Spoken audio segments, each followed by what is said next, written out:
this month we're going to talk about modifications for poses that are commonly found in yoga classes that we might need to modify for wrist discomfort or wrist pain. There are a lot of different types of wrist issues. We know that there are little bones in here, they're the carpals, and then we have our forearms, and they rotate. So we want to take that into consideration as we start to warm up the wrist joint.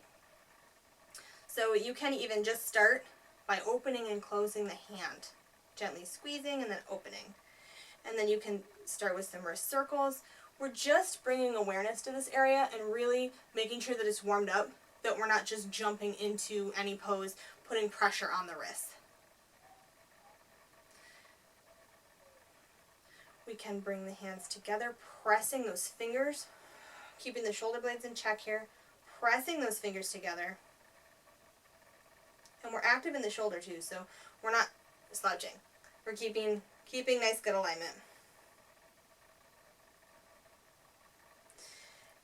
And we want to remember that sometimes we're using both parts of the form. We're using the extensors and the flexors.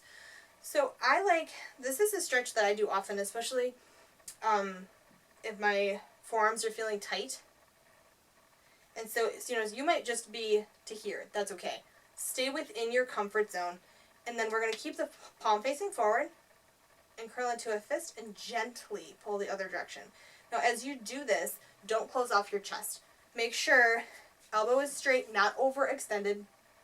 Because if we bend it, we're missing some of that area that we want to be stretching, some of those muscles. So we're keeping the chest open, and then we're going to pull it back and stretch the other side. You can also do this on your mat.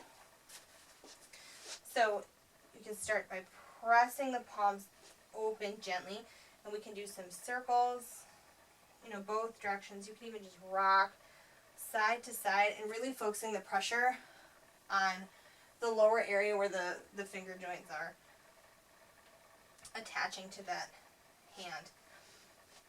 And then we just flip, palm up. And if you're sensitive, you could also do this just sitting, or you could do this at a wall as well.